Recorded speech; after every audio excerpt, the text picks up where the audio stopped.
Good evening, one and all. Good evening, all. And today is a wonderful day for us. We have a lot of experienced professionals with us, uh, and we have today Mr. B.S.C. Rao, who is a structural engineer by himself and a forensic engineer. And we are very fortunate to have Professor Natarajan also here with us today. And we have Jolly Varghese sir and Anil Joseph sir. And I welcome everybody for this to this session. And I would welcome Dr. Anil Joseph to come forward and give a brief introduction about BSc Rao. Anil sir, please. Good evening, all. Welcome, BSc Rao sir and Natarajan Krishnamurthy sir. It's a great pleasure for us to have both of you in this forum today. And welcome, Jolly Varghese, our chairman, to the program, and Nebu, our channel partner, and all my dear participants. It's a great pleasure for us to have such eminent personalities coming and sharing their vast knowledge with us. Before I start off the introduction, I would like to share with the August speakers and the August participants, invited guests, that today this program started in the midst of COVID pandemic.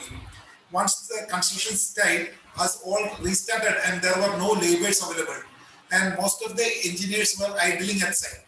So in Builders Association of India Executive Committee meeting, our chairman, Jolly, came up with the idea that why don't we engage them by improving their knowledge and make a platform where they can share their doubts as well as have a continuing engineering education. The unfortunate thing which is happening in our curriculum is that the moment we leave college, one disadvantage of our curriculum is that we don't have a practical training sessions as part of curriculum.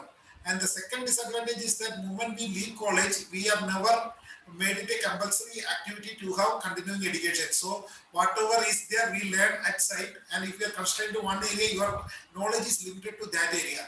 That is why this idea was muted, and like in other developed nations where the continuing engineering education is a must, we thought Builders Association of India should open up to our employees where the companies will themselves provide the opportunity for them to have this platform. And more importantly, what we have seen here is that there is a lot of people who are in the field who have problem, and this is working as a peer platform for them to interact with each other. Because generally when they say they will be a bit reluctant, Natarajan sir and Rao sir, to ask question to seniors. But when they have a platform where they are interacting with each other right from Trivandrum to Calicut, so they find that it is easy for them to discuss the problem, and in between we keep bus session or interactive session where they will be able to ask us question. And now once it was started at 11 o'clock in the morning, where we were planning that they should plan the work accordingly and they should find that 1.5 hour time to spend for this session.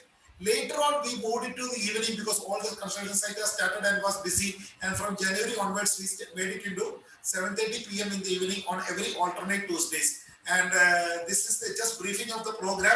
And thank you, Chairman, for the initiation. And we have completed so far 19 sessions, including the interactive sessions. And this is the 16th technical session. And today we have with us eminent personality in the forensic engineering in the country, and also an international expert joining us today, and it will be a great big day for us. And let me have the privilege for introducing engineer B.S.C. Rao to this audience.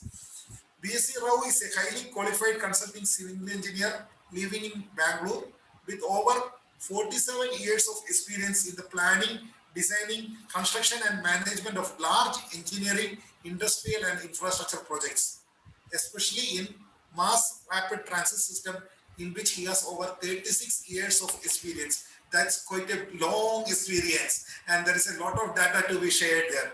He was formerly Executive Director of Bangalore Mass Rapid Transit Limited, precursor to the current BMRCL, and was responsible for planning and structuring the SY Elevated Light Rail Transit System project, on which the Namma Metro project now being executed is broadly based. He has been consultant and technical advisor for several companies and projects in transportation infrastructure and MRT systems, and was member of several government advisory committees. He was also a two-term chairman of the Bangalore Center of the Association of Consulting Civil Engineers India and was its national president in the period 2011 to 13. As chairman, he conceived and organized the series of biennial conferences on recent developments in design and construction technology. REDICON for ACCI Bangalore since 2005, which has gone through 8 editions till date. Congratulations, sir, for the excellent knowledge sharing platform which you have initiated. During his presidency of Association of Consulting Civil Engineers, he introduced forensic civil engineering in India as a subject through a national conference on FC in 2018 and international conference in 2016 organized by him. He is currently busy with the third international conference, which is proposed to be held in 2021. He has had an avid interest in forensic civil engineering and has done much to popularize the subject in the country for many years.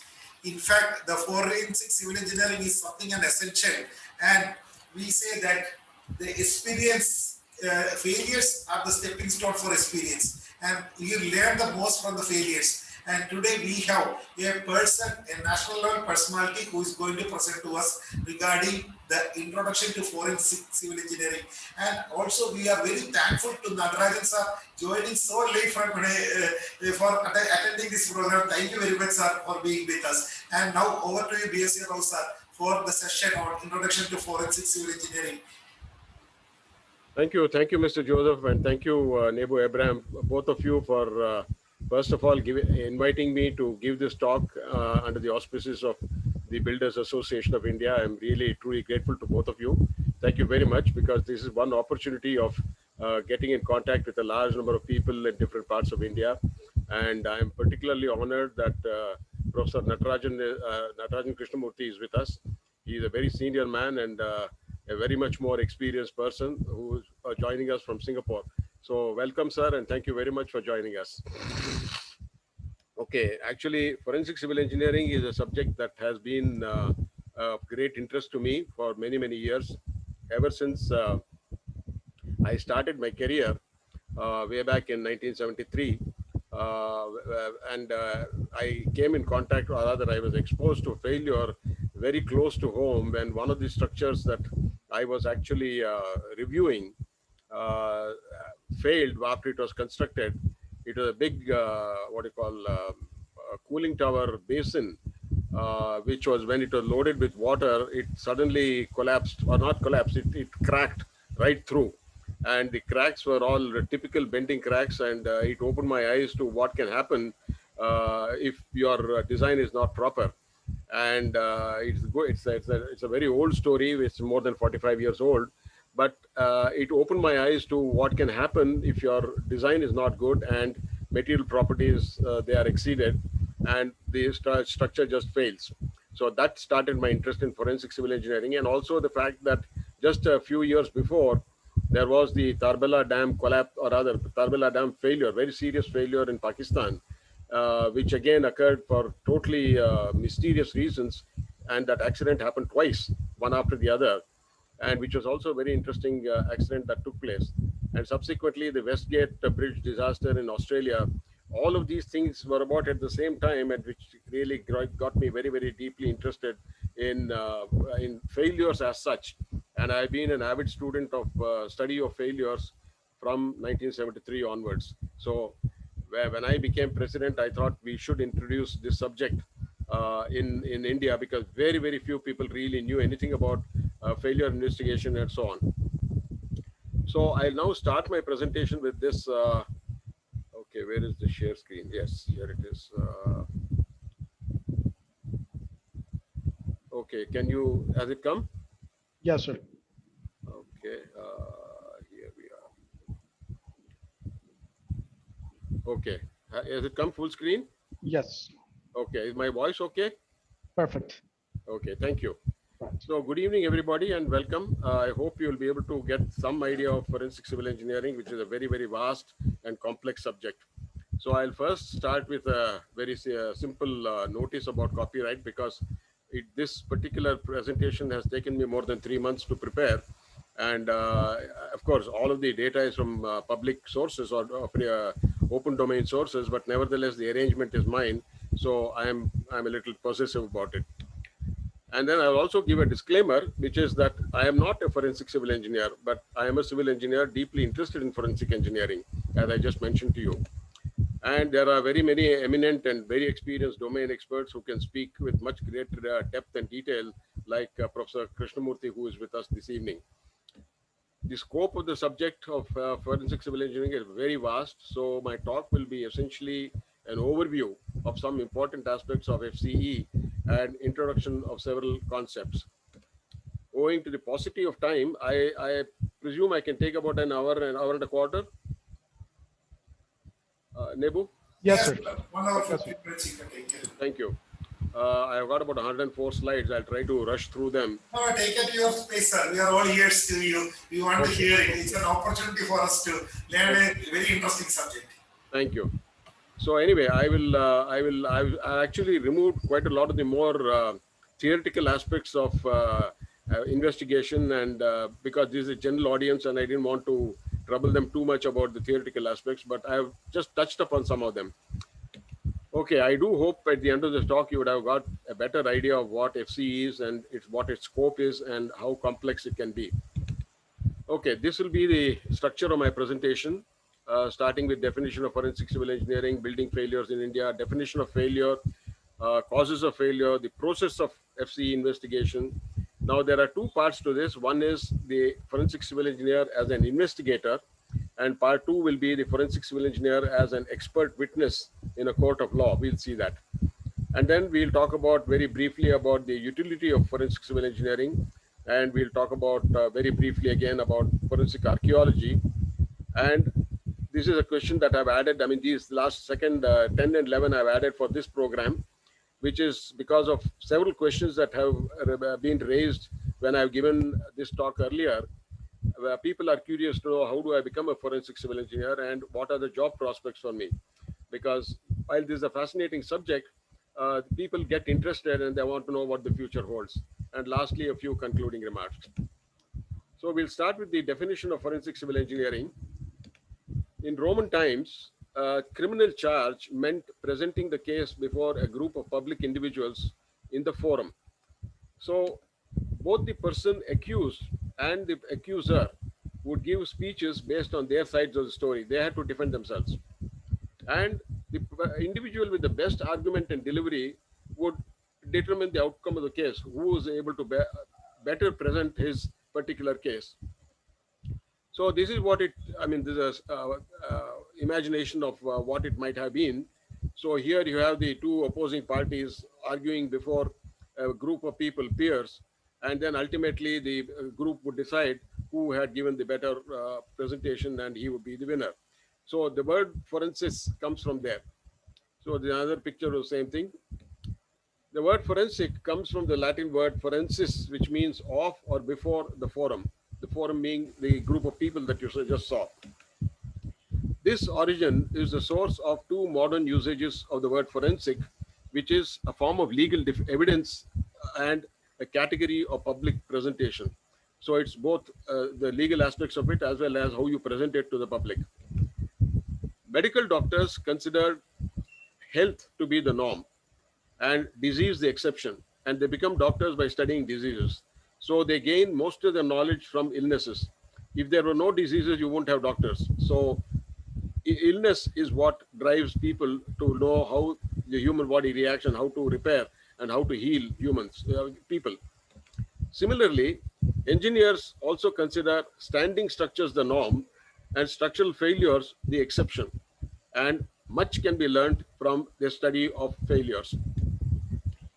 Now, there's a very interesting definition of structural engineering, and it is the art of modeling materials we do not wholly understand into shapes we cannot precisely analyze to withstand forces we cannot properly assess in such a way that the public has no reason to suspect the extent of our ignorance.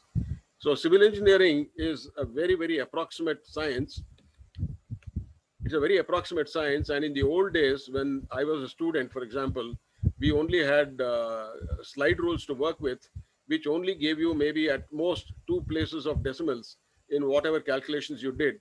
And it was a slide rule was a very simple calculating device that we had, and we certainly didn't have the sixth place of decimals in any answer. And therefore, that is how we have learned. In fact, when I was a student, we had a subject called approximate methods of structural analysis, where you could very, very quickly analyze a structure without getting into too many calculations and too many analysis. Now, unfortunately, those wonderful methods of analysis are now gone, but they are and were very useful.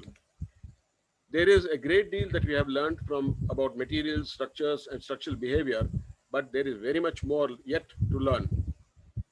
And in spite of all that we do, in spite of all the codes and all the accuracy and all this software that we now have, failures still continue to occur. When failures occur, there are consequences. Physical damage to property and or injury or loss of life, financial costs for failure investigation, loss of time and production, repair and restoration, compensation for injury and death, legal fees. Every failure of some kind has some kind of financial implication as a consequence. And then, of course, there's also the legal liability and culpability if somebody has to pay for all this, and somebody is the cause for all this. Forensic civil engineering. How can I get rid of this?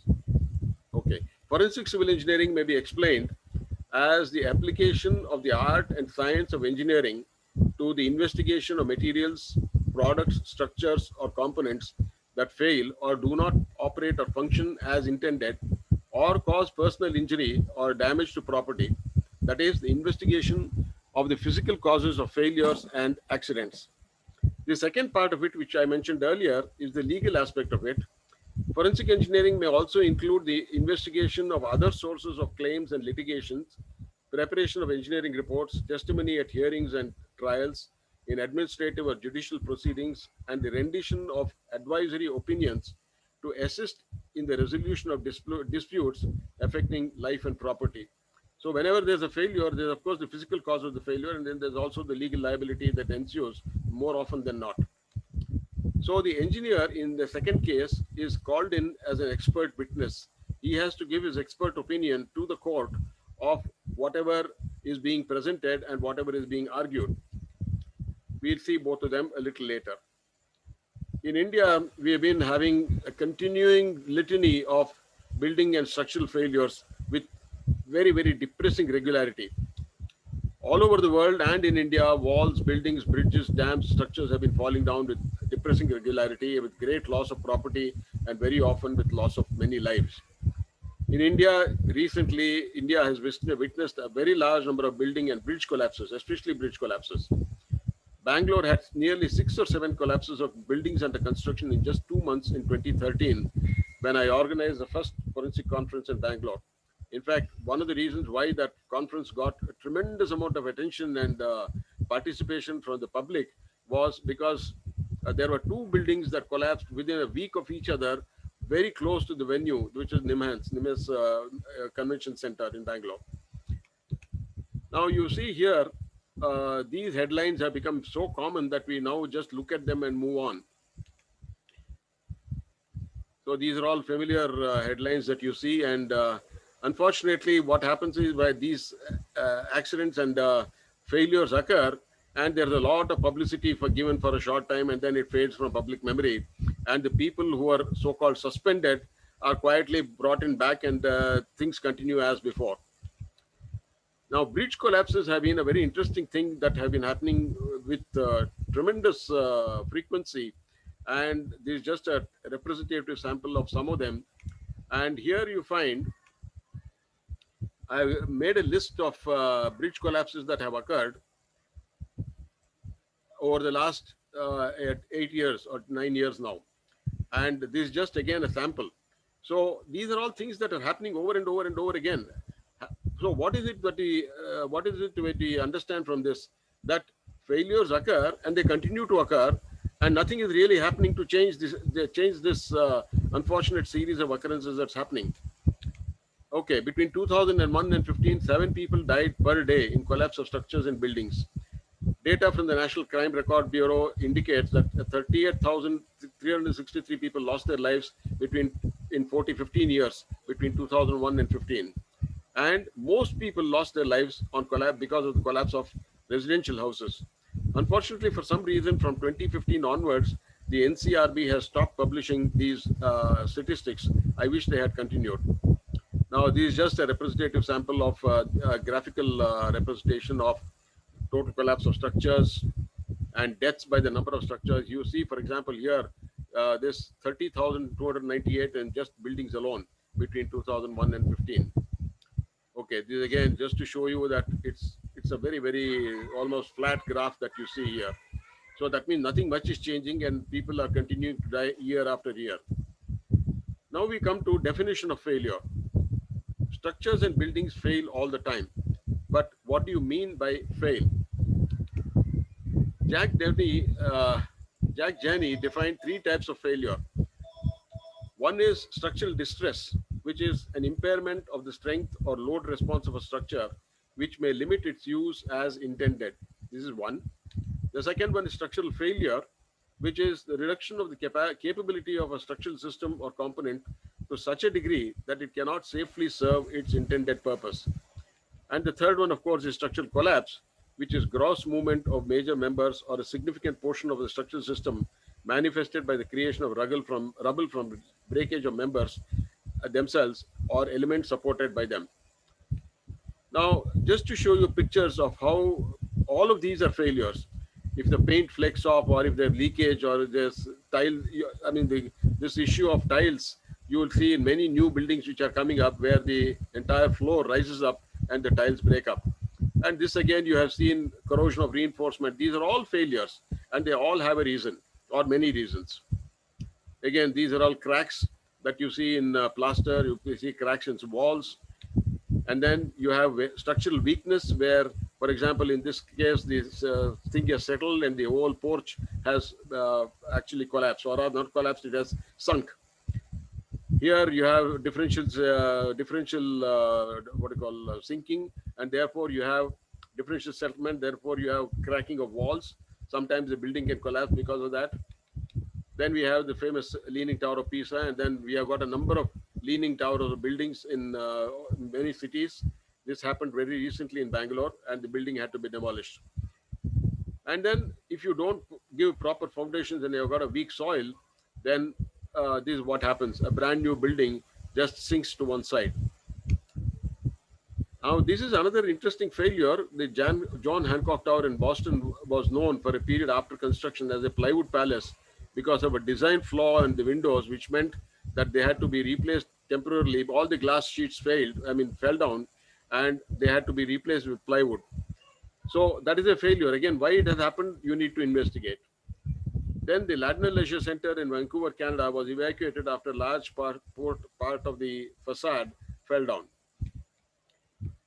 Now, Sydney Opera House, you wouldn't think is a failure, but it has been a massive failure of project management, and that is also a failure. The cost overrun, it was supposed to cost $7 million when it was designed in 1963, but because of the various flaws that were discovered in the building, the cost went up to $102 million, and the construction continued for 10 years from 1963 to 73. And for about 20 years thereafter, there are a series of numerous technical, acoustic, and mechanical problems that plagued the structure for many years thereafter.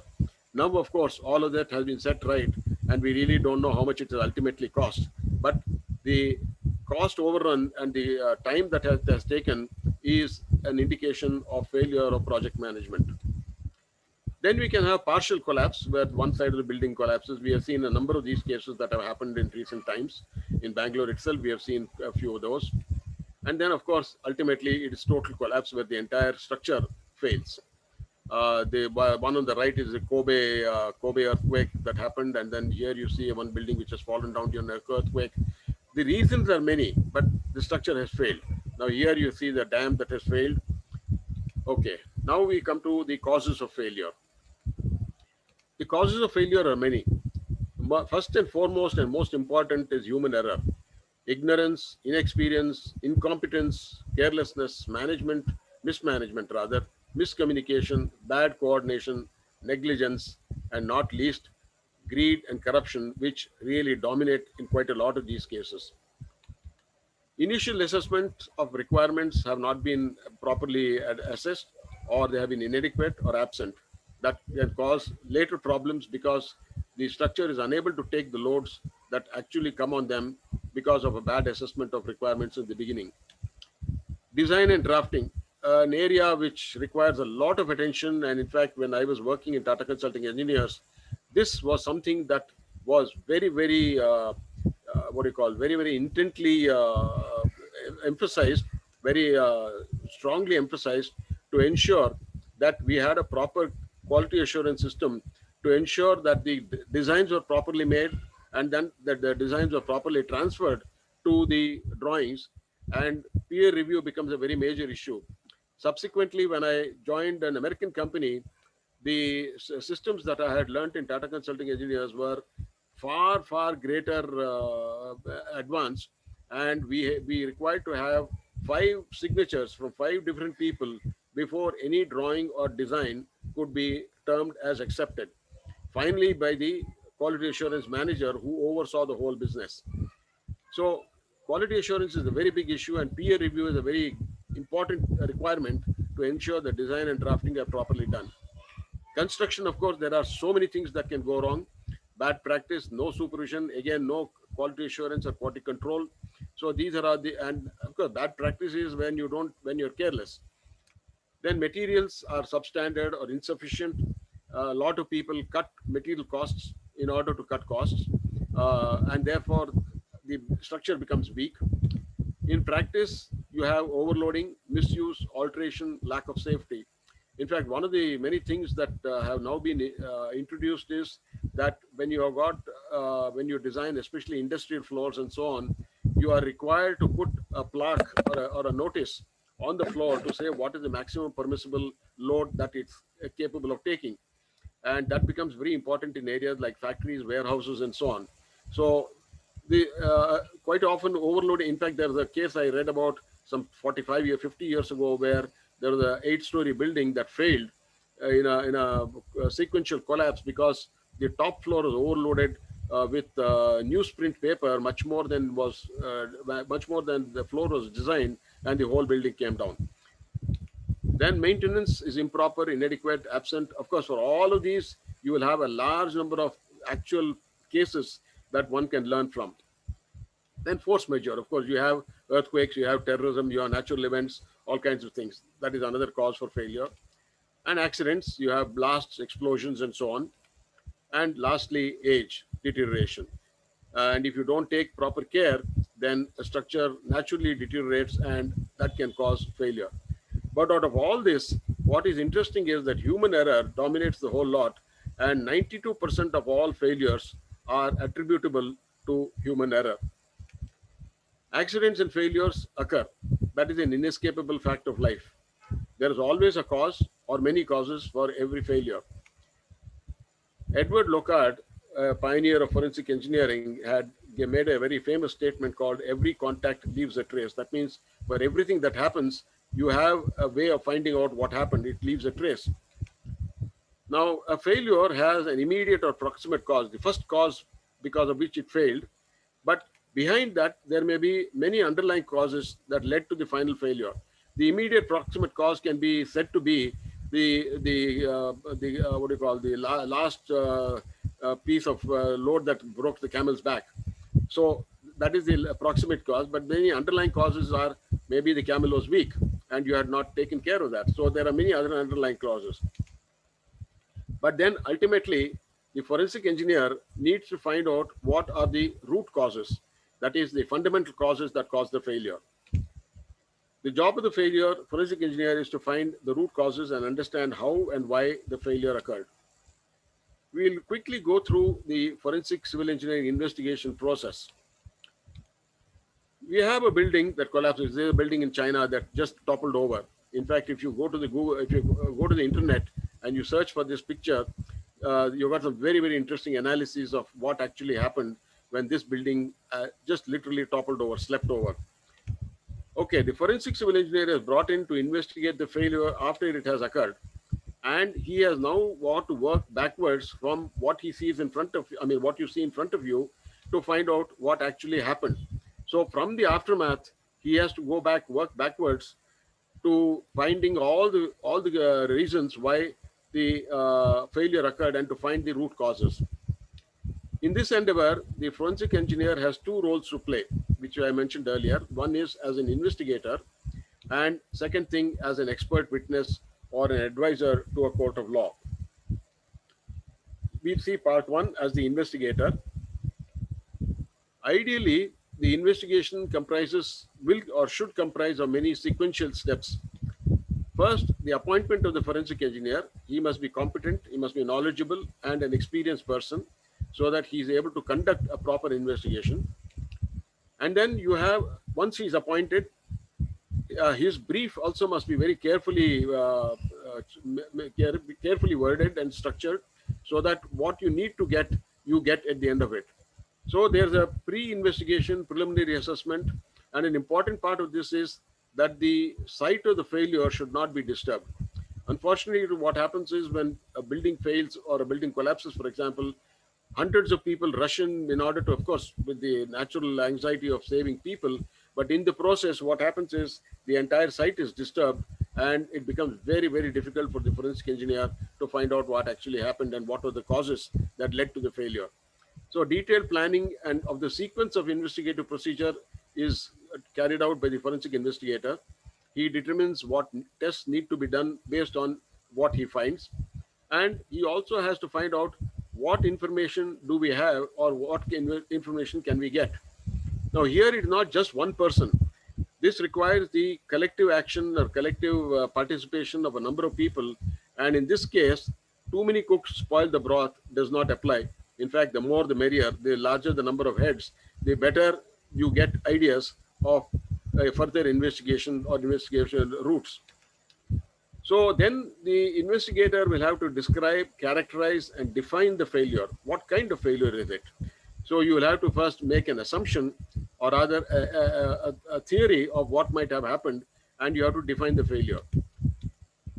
And you collect as much site evidence as possible, physical, material, photo, video, oral, through interviews, very, very important. Documentary, collect as many documents as you can, and pay attention to everyone and everything. A cardinal rule here is that no detail is too small. Every detail is important. The forensic engineer must personally visit the site. He can't sit in the office and direct others to do it and then look at what they have brought. If he is the forensic investigator, he has to be on site and he has to direct the forensic investigation process. He has to collect as much evidence. He has to ask the six WH questions. That is what, why, when, where, which, how, and lastly, who. All these questions are important, and you get answers for every one of them. And the investigator has to make sure that all these questions are really answered, and he gets proof, documentary, visual, whatever. And this is the most important activity. And without sufficient, detailed, and exhaustive evidence, the investigation would be futile, as nothing can be proved. Ultimately, you must remember that this may go to a court of law, and in the court of law, the court is very, very meticulous as to the nature of proof or the standard of proof that is given. So evidence has to be solid. It should not be capable of being refuted or challenged. So collecting information and substantive information is extremely important. He has to analyze the evidence that he has got, which itself would involve several activities, including material testing, hypothesize the possible sequence of events that led to and determine the root causes for the failure. So he has to first make a theory as to what might have happened. And then he has to create a failure model and failure hypothesis. Excuse me, please. Create a failure model and failure hypothesis. And then he has to validate that hypothesis through structural analysis, model testing, research, literary review, etc. So not only do you create a model, but then you also have to show that your model is valid. Now there are many methods, you will see that later on, about how you validate the hypothesis.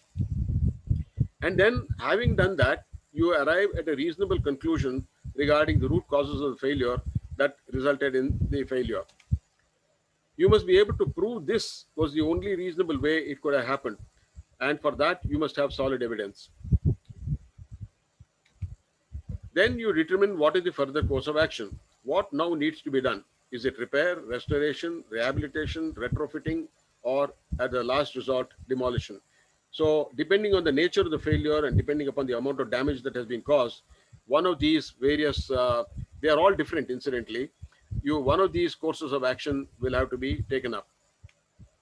And then finally, you prepare an exhaustive report fully describing the process adopted with supporting documentation and conclusion reached with sufficient justification. And finally, make an estimate of the monetary loss if required. This becomes important in determining the compensation payable and the reparation for loss, especially in a court of law. And provide expert testimony in a court of law as an expert witness if called upon to do so. The forensic engineer must provide only the facts, never his opinions about who is responsible. That is for the court to decide. He is only the person who collects evidence and presents the evidence and nothing more. He doesn't draw conclusions. He only says what might have happened, what might be the physical reasons why a failure has occurred, but it is not his job to say who is responsible for the failure. So that is for the court to decide. So the work of the forensic engineer ends with collecting physical evidence and presenting physical evidence, and that is the end of the story. The rules. First of all, you should not assume anything. Assumption is the death of a good investigation. The moment you assume, then the conclusion is fixed. You must have an open mind. You must be capable of considering all possibilities. You cannot say this is how it must have happened, and then the rest of the investigation is then predicated upon what you have assumed. So don't assume anything. Believe no one. Everyone has something to hide. They all know that. The forensic engineer must make his own independent assessments. He has to get information. He has to talk to people, interview people, and then make his own assessment on what the validity or otherwise of what people tell him. Check everything. The attention to detail is crucial. The smallest clue might be the biggest breakthrough. The devil is in the detail. The greater the detail, the better the understanding. Nothing is impossible. Read rule number 1. That is, assume nothing. Anything is possible. If all other causes have been thoroughly investigated and discarded, then the impossible is probably the most likely explanation, even if it goes against all logic. That means ultimately that has to be the only explanation that says why a particular thing occurred.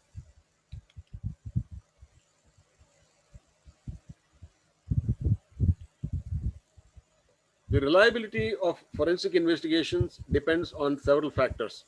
Some troubling questions arise. This has become a major issue in forensic civil engineering investigations because the question is ultimately it is a human being who is carrying out these investigations, and the question arises: how reliable is what he has presented? Now here, after failure, a huge amount of information will be collected. How do you determine what is important and what is not?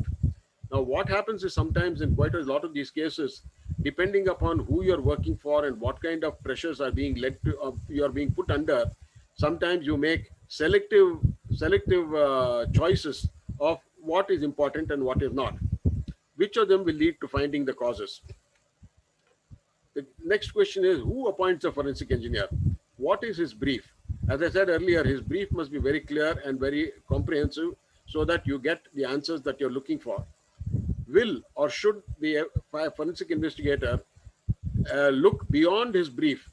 So if he is asked to do a certain set of investigations, should he, in his professional capacity and being professionally independent, look beyond what he has been asked to do, or we do only what he is asked to do considering the fees he is paid?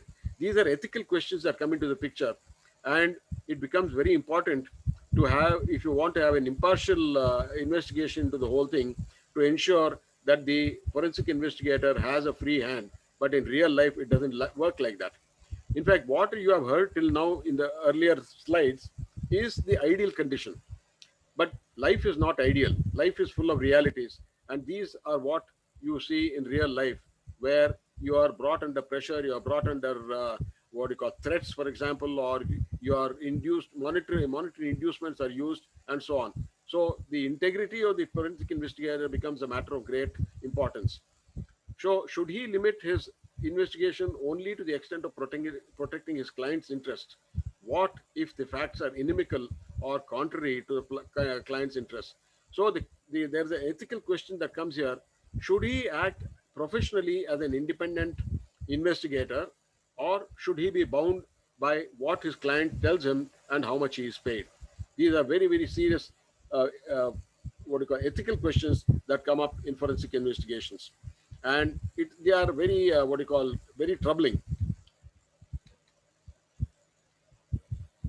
What does he do if the facts do not match what appears to be the most likely scenario? How is he going to handle that? If he is investigating something and he is trying to develop a theory, and what the facts are don't match his theory, then what does he do? How to ensure impartiality and the quality of investigation and the reliability of result? Now, this particular slide which I have put in here is to show you the moral dilemma and the ethical dilemma that the forensic investigator faces in conducting any investigation that he is asked to do. Now, this shows you the overall flow chart of how forensic investigation takes place. First of all is the appointment of the forensic investigator. Then you have the failure. So appointment of the attorney and the forensic investigator. Then you plan the investigation. Then you have investigation, collect evidence, and you do the lab research, lab testing, analysis, and conclusions, and final report, which I have described at some length earlier. And finally, if it goes to court, you take part in the legal proceedings as an expert witness or as an invited witness. Now, again, these are all ideal conditions. A good forensic investigator should have superior technical competence and thorough knowledge of his subject, an excellent understanding of structural and material behavior. Remember, he is being brought in as an expert on the subject, and unless he is thorough in his subject, he will not be able to carry out a proper investigation. So he must be of a very eminent standing. He must be of of tremendous knowledge in his subject. He must be an expert in what he is doing. If the case go to court, remember the defense will have equally competent engineers and very cunning lawyers who will question your every statement and try to trip you using your own arguments. In fact, quite a lot of cases have been lost because the defending engineer was unable to answer the question, and lawyers are very clever in using your own arguments to trip you. So you must also have your presence of mind, and you must be able to ensure that what you're saying is factual, and that you cannot, and you one of the important things is you must be very clear. You cannot give vague statements. The moment you give vague statements, then you get into trouble, real serious trouble. In fact, Dr. Krishnamurthy will be able to give many examples of how engineers have failed as expert witnesses in a court of law. A good level of general knowledge of related and sometimes even unrelated disciplines. While you are an expert in your own subject, a good knowledge of other subjects also greatly helps, because then it will enlarge your ability to conduct the investigation and bring in additional experts if required to substantiate what you're finding.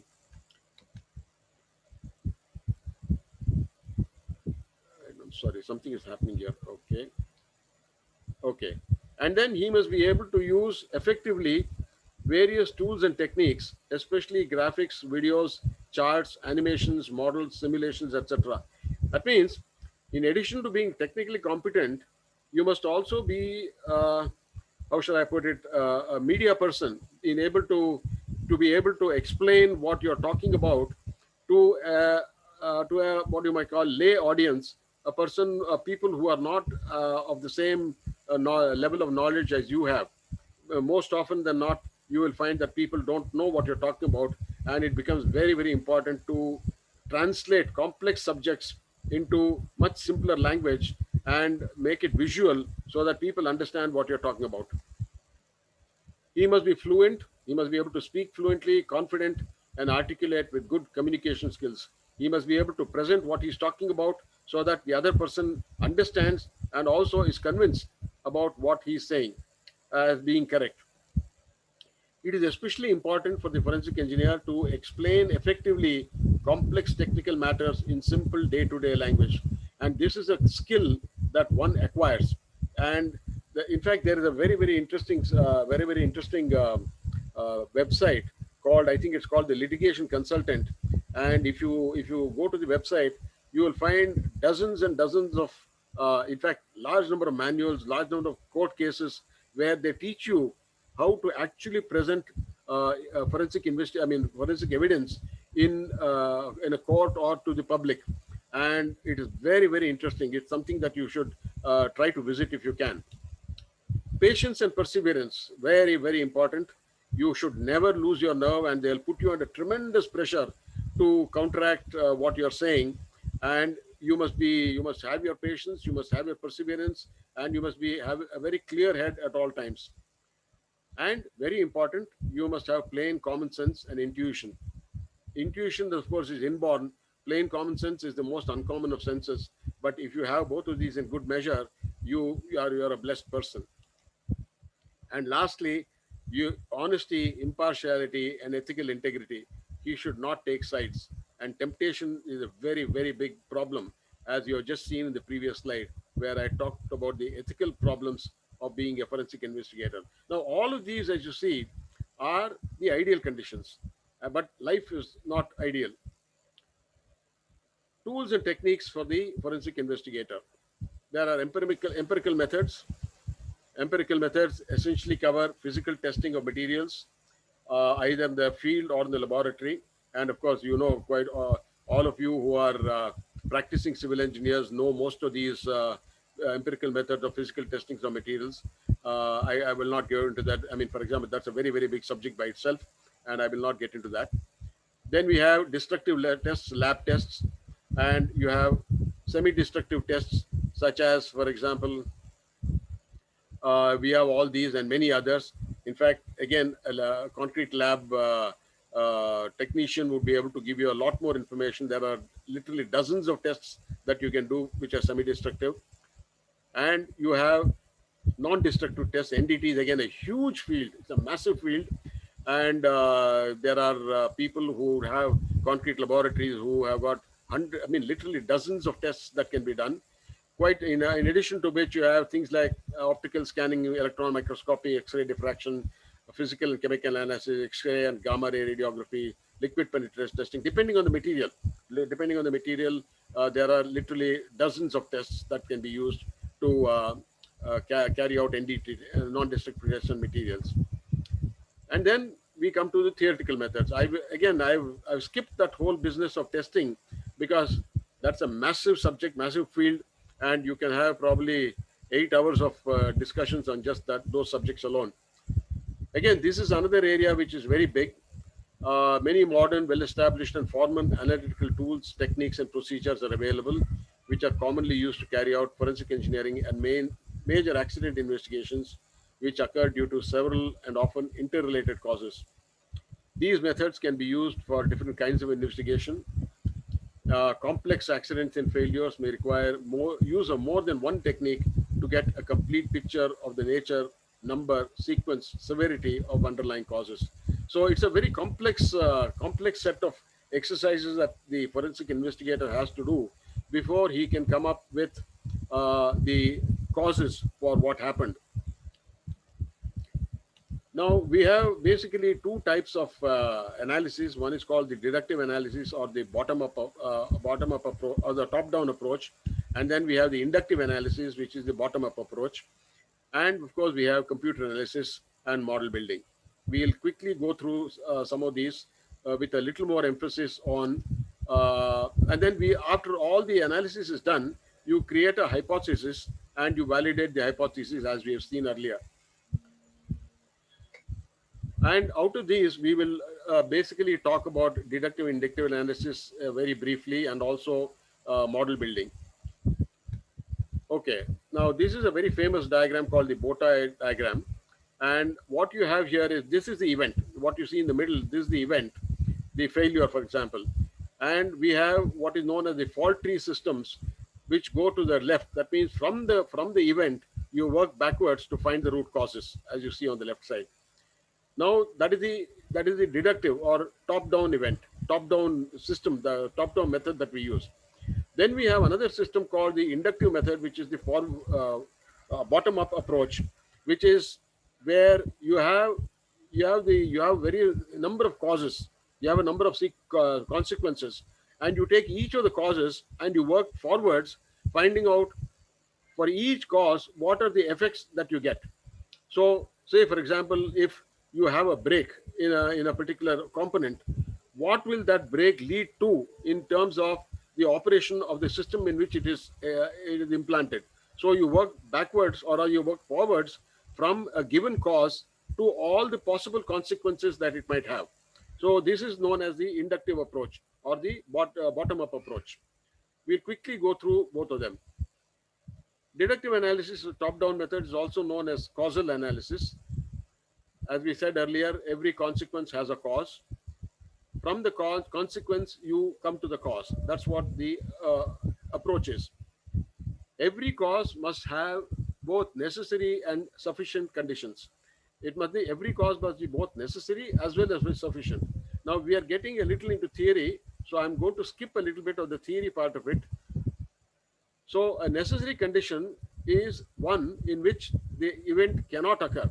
That means if that particular cause is not present, then the failure could not occur. And a sufficient condition is one in which if the cause is there, then the failure must occur. So an example of this would be, for example, if you have a building which is designed just enough for dead load and live load, to take a very simplified example, but you have not designed it for earthquake, then if you don't have the earthquake, then the building will not fail because it is designed for dead load and live load. And of course, things like wind load and so on, for example. But suppose an earthquake does occur, then the building has to fail because it is not designed for earthquake. So in which case, earthquake becomes the necessary and sufficient condition for the failure of the building during an earthquake. That is what this means. So a necessary condition and a sufficient condition, both are necessary for a cause to be identified as a cause. Now this gives to something called causal analysis, and there are many types of causes. The fault tree analysis is a big subject by itself. Events and causal factors charting, ECFC, is also a big subject. We will only take the simplest of them, root cause analysis. Again, there are a number of different types of root cause analyses that can be done, but I have taken a very, very simple example to give you a flavor of how such an analysis is done. Say, for example, a building has fallen. That is a failure. That is the event. Now, the immediate cause, you remember we talked about a proximate cause. The immediate cause is the foundation failed. The foundation sank or the foundation failed. It cracked, whatever it is, the building has fallen. Why did the foundation fail? That is the next question. So this is called the why because analysis. So the immediate cause is the foundation failure. Why did the foundation fail? Is it because of a design error? Or if it is a design error, then you again ask the question, why did the design error occur? There can be many reasons why the design error occurred. So again, you find the causes, out of which you will find one cause which is predominant. The other causes are not important. So that becomes the root cause for this particular event, design error. Say, for example, the person made a mistake in the decimal calculation. Then the question comes, why did he make a mistake in the decimal calculation? And you go on asking the same question and you start looking at it. Maybe he was tired on that day, whatever it is. So for every cause, there are a number of root causes. One of them or two of them or three of them are maybe important. The others may not be. So this is one cause, design error. Then you have construction error. You can ask, why did a construction error occur? Perhaps the designed it, they built it improperly. They didn't put enough reinforcement. Maybe they have not enough laps, whatever it is. So again, you have a number of root causes for construction error. One or more of them may be reasons for that construction error to have occurred. Then you may have other causes. Many other causes might have come up, which you have to identify. Now, for example, other causes might be that the building was all right, the foundation was all right, everything was all right, but the next door neighbor started building a huge basement excavation, and because of that, and he didn't provide, let us say, adequate shoring support or lateral support for the sides of the excavation, and the excavation collapsed. Of course, once the excavation collapses, the building falls. It has nothing to do with design or construction, but it is some other extraneous cause which has caused the failure. Now you can say why. Now the next question is, why did the excavation collapse? So again, you look for that. It can be inadequate lateral support, and that why did they provide inadequate lateral support? Again, there may be a number of causes for that. Then we can also have heavy rain, root cause. Now you can say, now heavy rain, why did heavy rain occur? It is a natural occurrence, so therefore there's nothing further to ask on this question. It becomes one of the root causes. Now similarly, other causes can have many other subsidiary causes, and again they can have their sub causes and so on. So you continue like this until you come to a series of root causes which you cannot further break down, and that set of causes which you cannot further break down become the root causes ultimately for what the failure occurred. So these, after the immediate or proximate cause, these are all the subordinate causes. This is a mistake. The immediate cause and then the supporting causes which come at the bottom. So this is what you call a causal failure root tree analysis that you do. And then you have the root causes at the end of it. Now here is a very interesting case of a ship, which is a ferry in Belgium. Now this ferry was always used to transport people from Belgium to Norway, and in March 1987, it was berthed at Zeebrugge port, and this is one of those ships that you call the roll-on, roll-off system, where the front system or the front panel of the ship falls down, and vehicles inside the ship can then directly roll off the ship into the port. Now, what happened was, in this particular case, here you can see the open front port. What happened was the platform had been lowered, and the unloading of all the vehicles inside the ship had been completed, and all the loading of the new vehicles inside the ship also had been completed.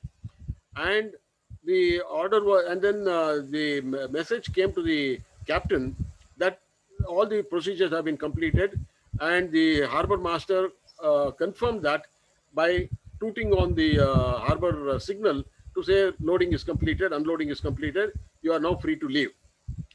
Now the problem was the ship left immediately while the front platform was still in the lowered position.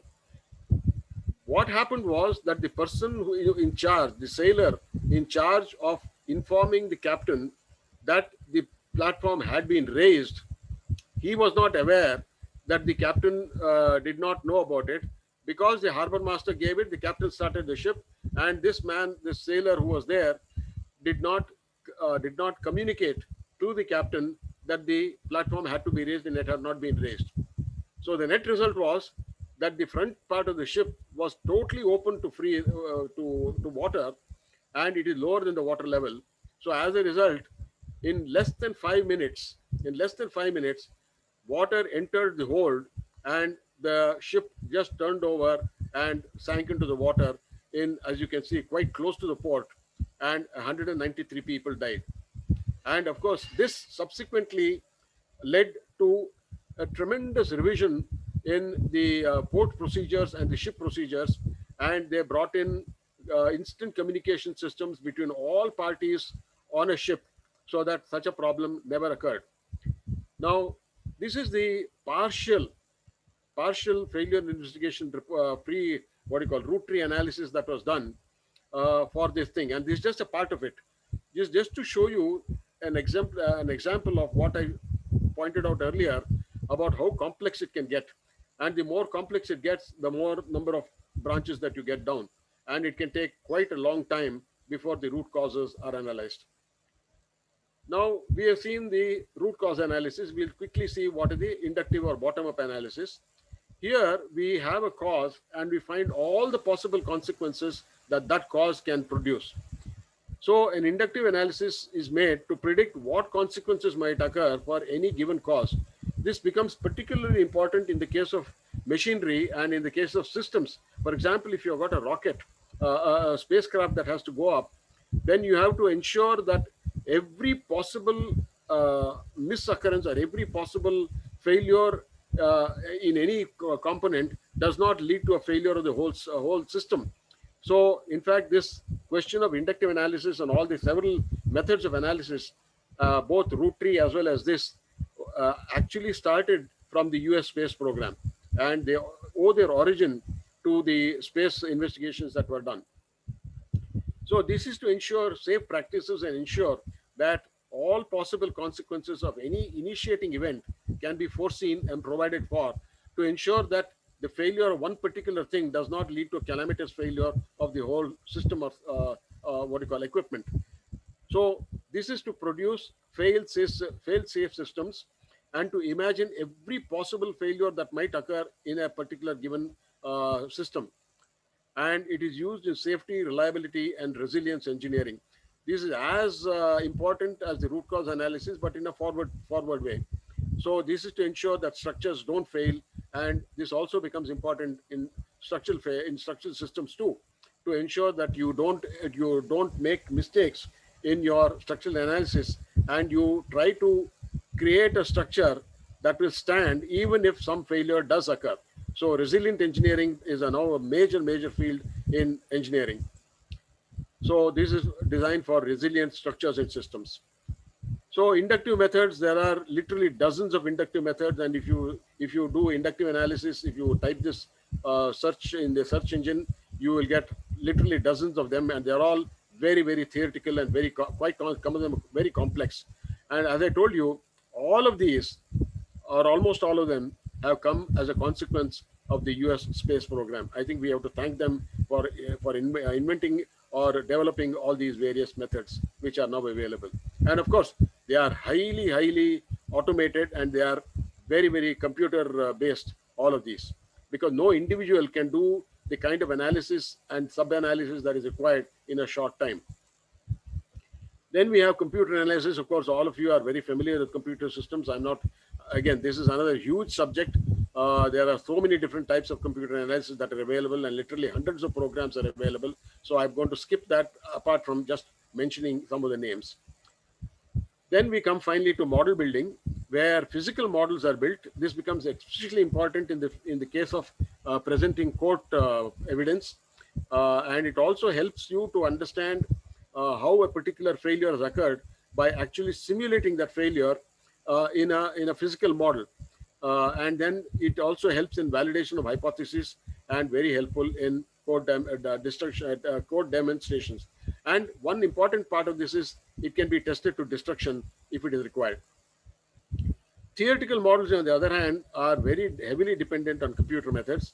Computer graphics and animation are extremely useful in clarifying complex details, and especially in order to convey ideas to the public.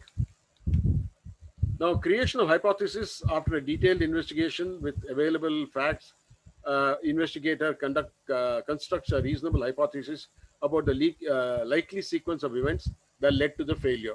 So he creates a model, he creates a failure model of what happened or what is likely to have happened from the causes that he has had to explain why the failure occurred. Now he has to validate these hypotheses, and he has to test the hypotheses by physical testing as well as theoretical analysis. Now here you have two important formal theoretical tests for validation. That means for every cause that you have, you must be able to prove all these three. You have what is known as a counterfactual test, a causal sufficiency test, and a falsifiability test. Again, this becomes theoretical. I'm therefore skipping it. Although I've got the slides here, I'm not going to show it. We'll just skip that, just see the names. One is the counterfactual test, one is the causal sufficiency test, and one is falsifiability. Now, in the formal test for validation, an analysis or hypothesis is correct and proven only when both the CFT and the sufficiency tests have been satisfied. And every cause must both be necessary and sufficient, as we saw earlier, and no cause must be left unaddressed. All the causes, possible causes that could have led to the failure, should have been investigated, and it should have been addressed. So using CFT and CST together, it is possible to determine whether there is indeed a cause-effect relationship and whether all the causes for an effect have been identified. Again, this is quite a theoretical area. I'm not getting into that now. Then we have one other test which is called falsifiability, which is also a very interesting test. It's a term in the philosophy of science, which means that if something is false, then it can be proved or discovered by empirical means to be false. That means if it is false, if something is false, it can be proved to be false. So this is a very important test to ensure that the root cause that you have got with you, in addition to satisfying the CFT and CST, you should also be able to ensure that it is not false or it can be proved to be false. It just means everything in our reasoning must be testable and false assumptions can be proved to be false. And this is a very powerful concept for deductive analysis. So this basically brings us to the end of the testing and validation part of it. We now go to the forensic civil engineer as an expert, which is part 2. Now, almost all failures will invariably result in expenses for repair or replacement, or for compensating in the case of loss of life. If there is injury or loss of life, then can be very heavy claims for compensation. Somebody is responsible and somebody must pay. This becomes the basic tenet for any legal action that is to be taken. And so the aggrieved party goes to court to get justice and compensation. So you have the court of law, and in the courts of law, there are basically two types of law. One is called the civil law and one is called the criminal law. We'll see very quickly what the difference is. The principal difference between the two is the standard of proof required. That means the rigor of the proof that has to be submitted, and the nature of the verdict given by the court. Let us see what they mean. Building failures are almost always tried under civil law because there is generally no criminal intent, except perhaps in the case of arson, terrorism, and the like. Other than that, generally when a failure occurs, it is not because of a deliberate intent to cause the failure or cause a loss of life. So it's always an accident of some kind which has occurred for all the many reasons that you've seen earlier. And civil law deals with individuals, organizations, and within families, family law, for example. So here, the burden of proof, who is to prove? So the plaintiff, the accuser, and then initially it is the plaintiff, the person who says that he has caused a certain damage for us. And then based on the complaint that has been given, it falls on the defendant, the person who is the accused, to protect himself. Now here what happens is that they have to, again, in civil law, these two people have to argue with each other, and you have to show that who is the better arguer out here.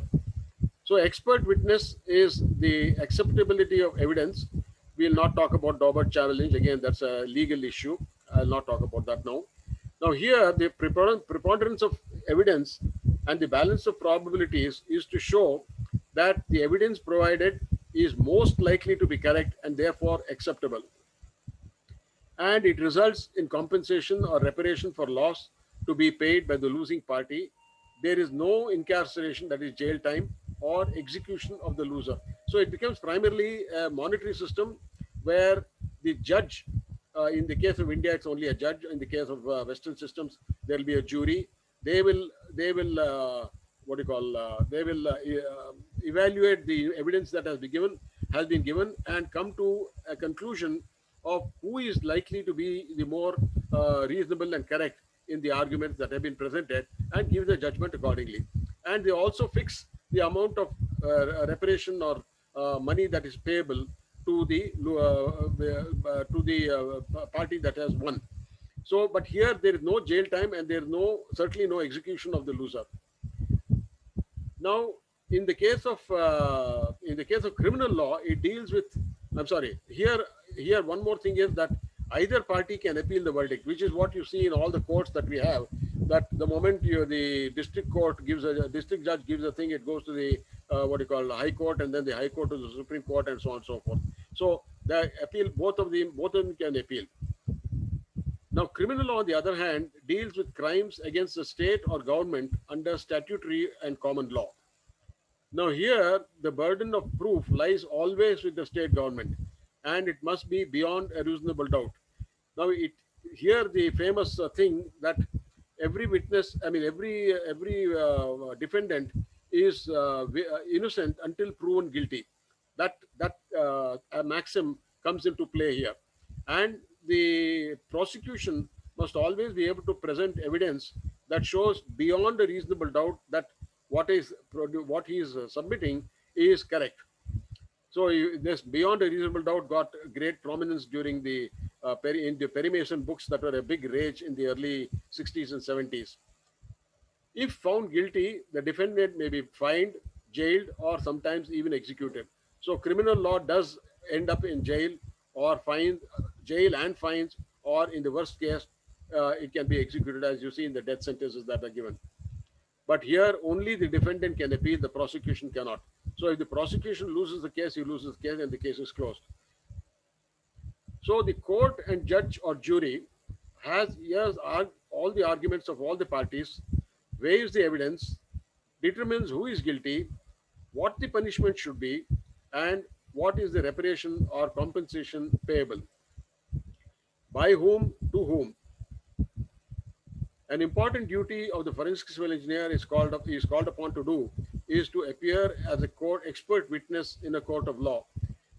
In fact, Dr. Krishnamurthy can talk a great deal at length on expert witness, as he has been an expert witness himself in several court cases. An expert witness is a person who is a specialist in a subject who may present his or her expert opinion without having been a witness to any occurrence to the lawsuit or criminal case. That means he should not be biased.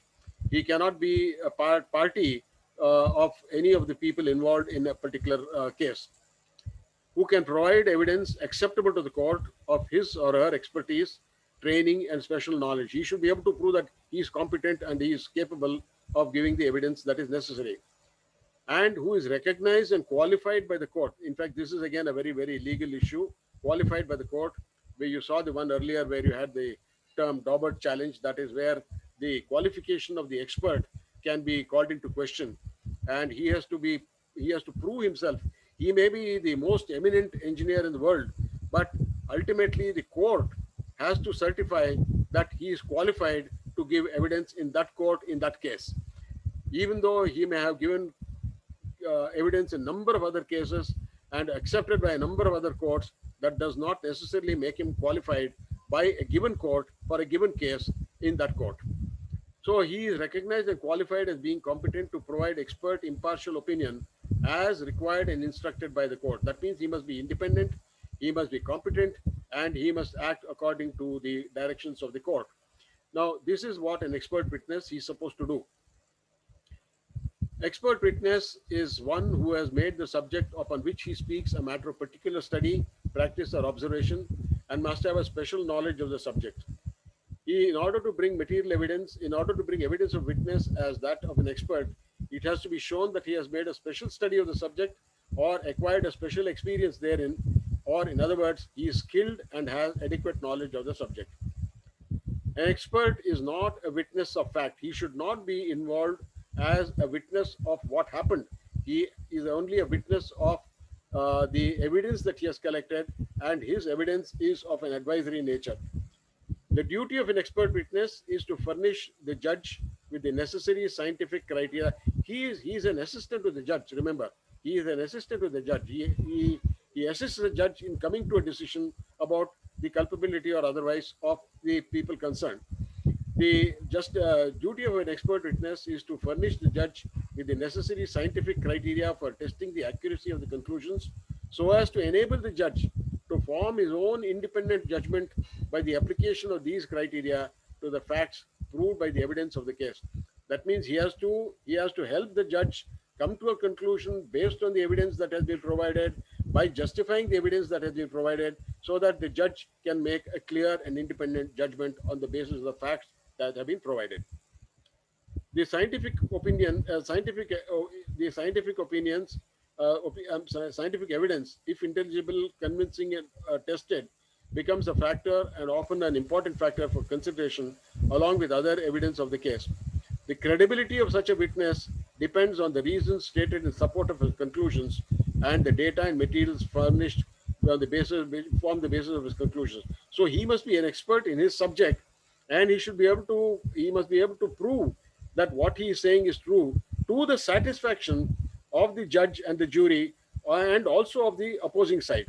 So he must be able to prove his point and be able to stand and defend himself. The expert witness will have to prepare detailed documentation, present the findings of his investigation in simple language, understandable to the layperson, be prepared for cross-examination, which is a very, very difficult thing to do, be able to defend his position and convince the court, and he will not determine who is to blame. He only presents the facts as he has been able to deduce. The judge decides who is to blame and how he should pay. The expert advisor is normally appointed by a party to assist in the formulation of a preparation of party's claim. He is not an expert witness, he is an expert advisor. So, for example, if the defending party wants to get expert opinion, they appoint an expert advisor, but the expert witness is appointed only by the court. And he does not have an overriding duty to the court, but only to the party instructing him. So the earlier you saw the ethical dilemma that you had of the expert witness about the kind of temptations and the kind of ethical problems that he might face. So in the ideal case, an expert witness will be independent, he will be free, and he should not be susceptible to monetary or other pressures.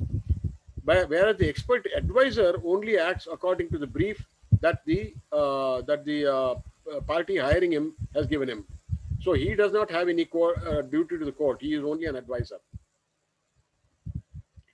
The expert witness must be able to simplify complex ideas and concepts into much simpler language and examples so that they are easily understood by any non-technical person like the judge, jury, and the public. If a witness starts giving explanations like this, nobody will understand it.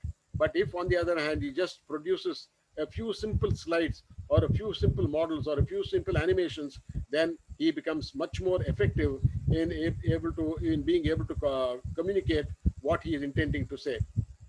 He should be a good storyteller, use simple graphics, physical models, computer animations, etc., to get his point across without losing the technical basis and strengths of his argument. That is where his expertise really comes into play.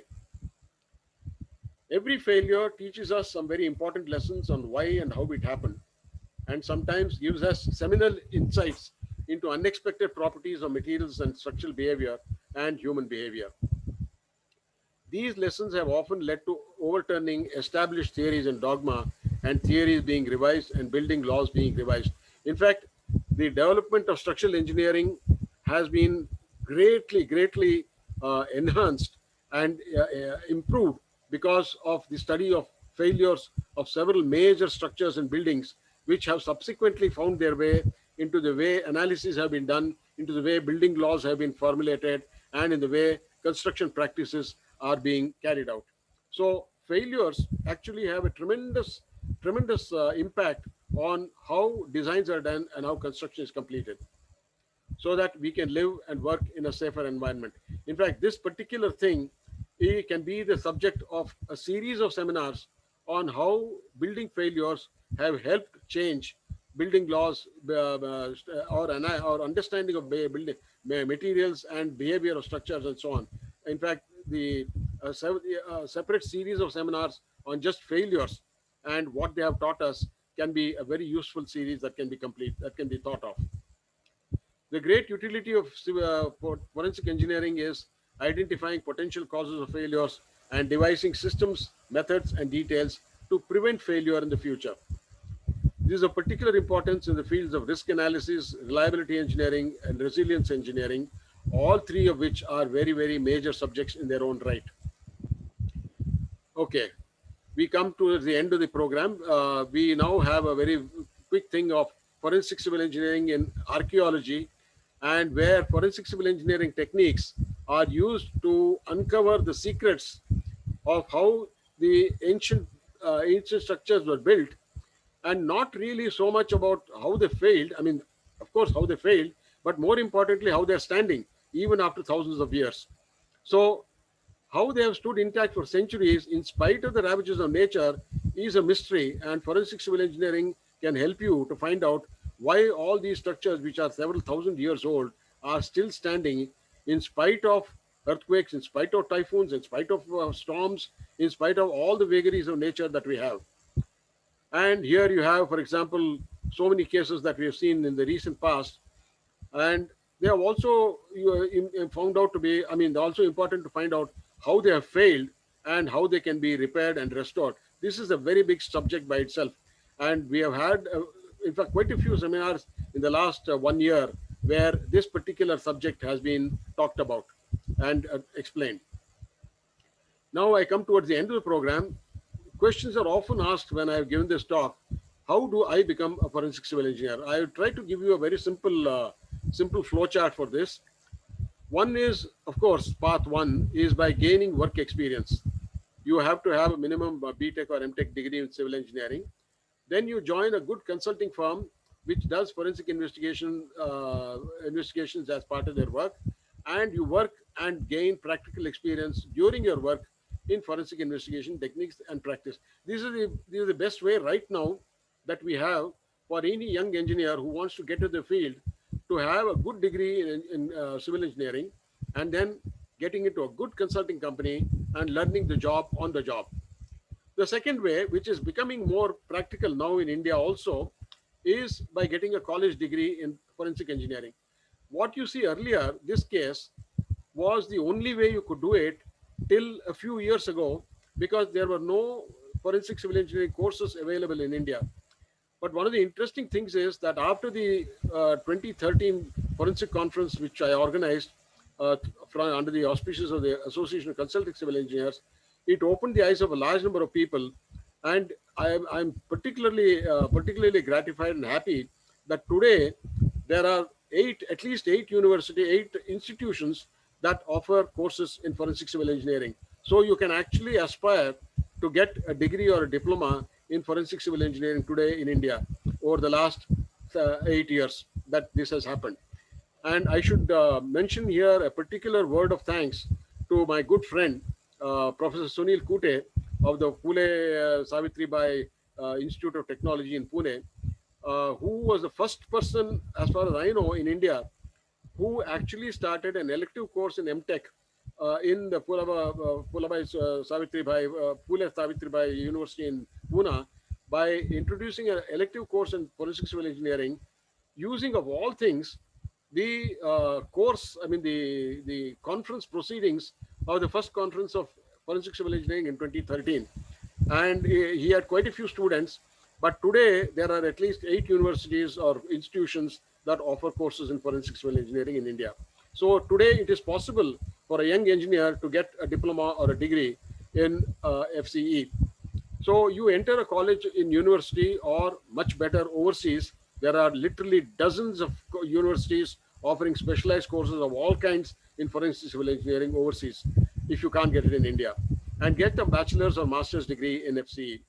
And then, of course, go back, start working in a forensic civil engineering firm, because nothing like working in an actual consulting firm will give you the kind of experience that you need, the hands-on experience, unless you sit in an office.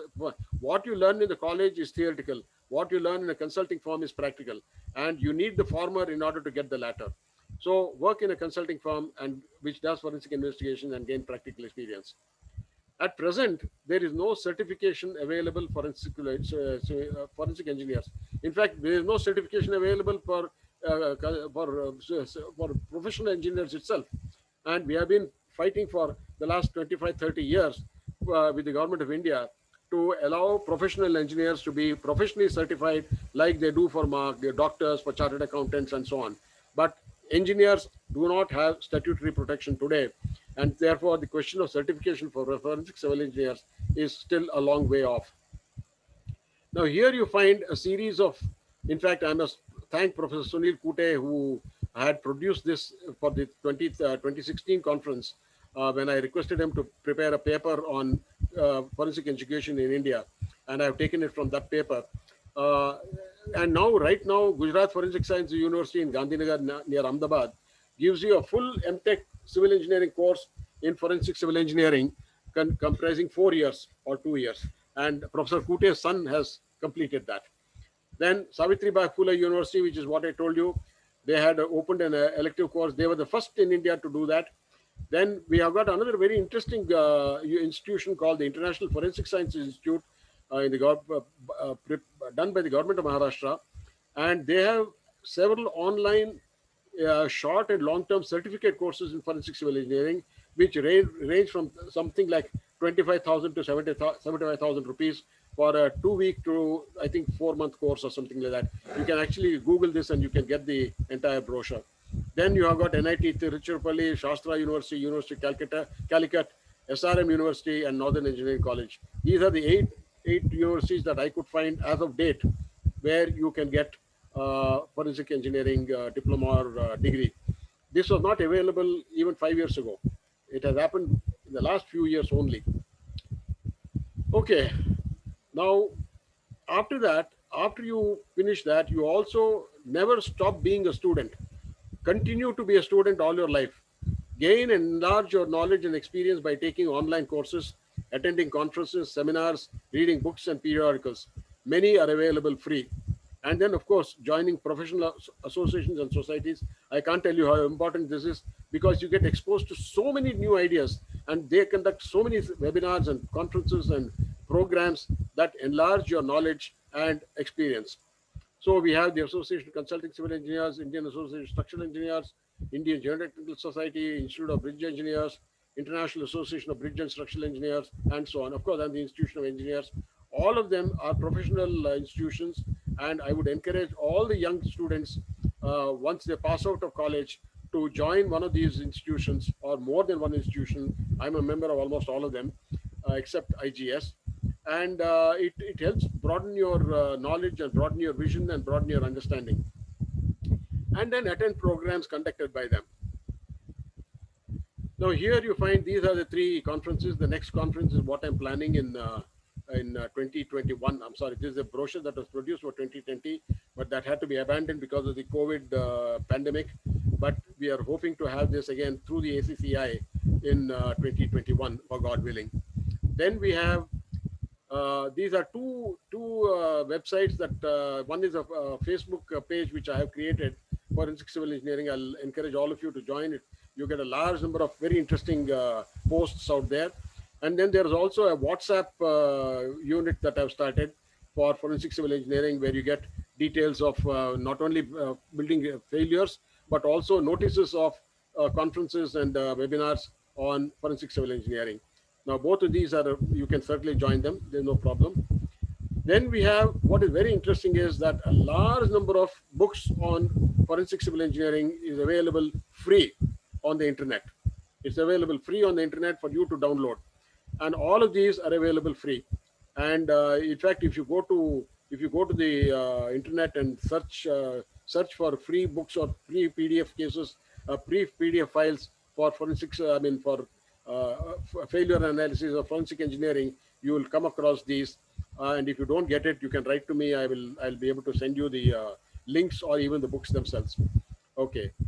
Then we have professional websites. This, for example, the Institution of Structural Engineers, London. Then we have the Building Failures Forum, the Engineering News Record, the National Disaster and Failure Studies, NIST. So there are a number of places where plenty of resources are available overseas where you can gain and enlarge your knowledge. And then, of course, these are 2 articles which I have written. One is for Built Expressions in 2012. And now recently, in fact, Nebu Abraham has been very kind to give this as a free download. You can go to constructionphilosophy.com and download this. There's an article which I've again given, which is basically a much more condensed article of this same lecture. Okay, now having got a degree and having worked, what are the job prospects? This is another question that I'm very often asked. A large number of structural failures and collapses are taking place in the country, and there is a great an imperative need to do complete forensic investigation to find out what went wrong and why, so that important lessons can be learned and applied to future projects so that such failures can be avoided. So there is no doubt a great need for trained and experienced forensic civil engineers in the country, and a large number of forensic investigations are being conducted in India today. But there is a very strong culture in India to discourage forensic investigations, principally because of liability and reputation issues. And even if a forensic investigation is done, the results are never allowed to be made public. How many times have you heard where a failure has occurred, a building has collapsed? For example, the main bridge, bridge failure that occurred in Calcutta. It so many investigations have been authorized, and probes have been authorized. But when have you ever heard of any report being made public and any report being made available to the public? Nothing. They are all suppressed. Everything is after the initial excitement of maybe 2 or 3 weeks, and after the local municipal corporation or the local authorities put out statements, and the local minister's politics comes into the picture, they all say, okay, so many people have been suspended, this, that, and so on. Have you ever heard of anybody being jailed? Have you ever heard of what has happened subsequently?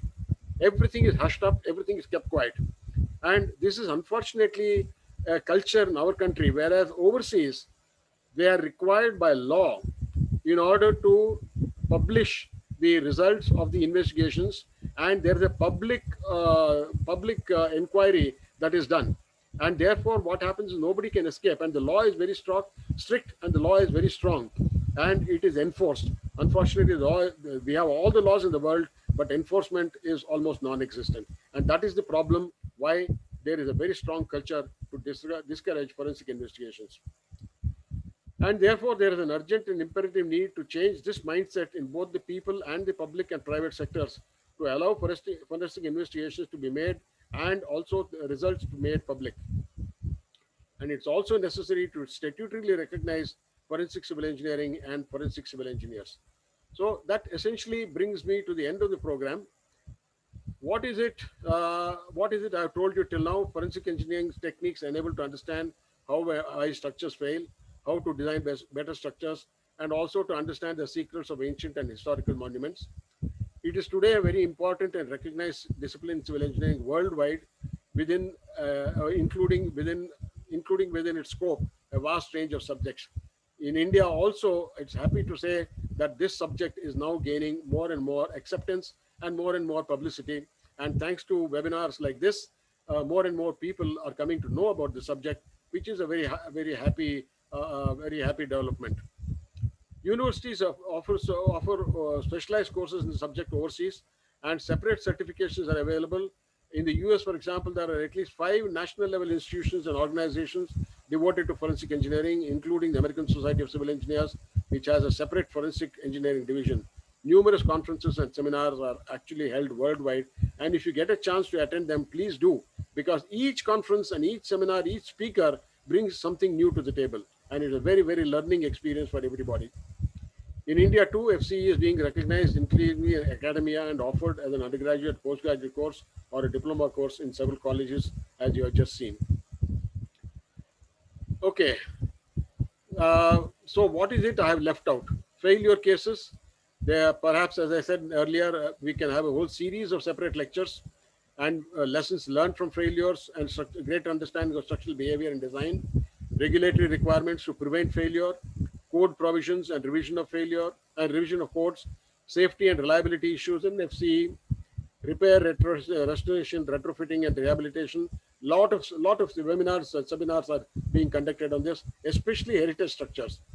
That is something very interesting to learn about how they rehabilitate or restore old structures to more or less a new condition. And then software for FCE and many more other related subjects. As I said, the subject is extremely vast and extremely complex, and you can have a 1 month program on this and still not complete all the subjects. Just to give you an example, here is just a selection of the various different subjects that can come under the overall envelope of forensic civil engineering. So that brings me to the last slide, and thank you very much. I am now open to questions. And if you have any questions or any, if you would like to contact me, I've given you my email address as well as my telephone number, and you're most free to contact me at any time. Thank you very much indeed. And thank you once again, Nebu Abraham and Mr. Joseph, for having brought me into this program. Thank you very much. And thank you all for a patient listening. Sir, can you explain a case study about a simple case study? Can we do it another time? Okay, oh, sorry. It's okay. Sir, anyway, we are very grateful to you, sir, because for just like forensic medicine, forensic engineering is also a very complex subject, and very well experienced engineer can only practice this subject. And we understood that a man, a technocrat like you, only can do this thing, and a lot of experience in various fields in the construction sector can also practice and this type of specialized subjects. And we are very grateful to you for sharing your valuable time with us. And this is a very vast subject.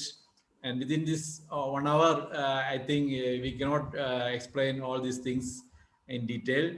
And I also expect next time you can give a more case study about this. Certainly. And on behalf of BA Coaching Center, I extend my sincere thanks to Rao sir and Natarajan Krishnamurthy sir. Thank you so much. Thank you very much indeed. Thank you. Thank you so much. Out to Nebu, please. That was indeed a great session. What more I can say? And we are very much blessed with the presence of Engineer Natarajan Krishnamurthy as well. Thank you so much, Natarajan sir, for being here. So being so kind to be here at this point of time. And thank you so much, Rao sir, for spending your valuable time to enlighten us with such a brilliant topic. Indeed, forensic engineering has to be much popularized here because the failures are never been celebrated here. The failures also have to be celebrated, since that should be the eye opener. And when you have an area of this kind, most probably we can avoid a lot of disasters. When you know the reasons and the possibilities of failure, you have all the opportunity to control it, and you have a more safer environment in the field of construction when you deal with such failures. So, thank you again, Engineer BSU Rao sir, and also Natarajan sir for being here. And thank you. Just one word. Yeah, Yes. please. Just one word. Mr. Rao has praised me so much, but let me admit that today I learned a couple of things. It's a very big subject and he has covered it beautifully. So I congratulate you for organizing it and him for presenting it. Thank you and God bless. Thank you, sir. That means a lot to me. Thank you very much. Thank you so much, Krishnamurthy sir, for that nice words. On behalf of BA Coaching, once again, let me thank you. And for every participants of this occasion, actually, there is one issue. The latest issue of Construction Philosophy magazine is on forensic civil engineering, and we have a large, article written by Engineer BSC Rao, and it is available for free download. Everybody, I have shared the downloading link also. Please take this opportunity to download and read the article so that you can be more enlightened, and you can read a lot about the need of forensic civil engineering. Thank you so much, Jolly Wagi sir, for conducting such a wonderful event. And thanks to everybody for attending this session. Till we catch up for the next session, goodbye to you all.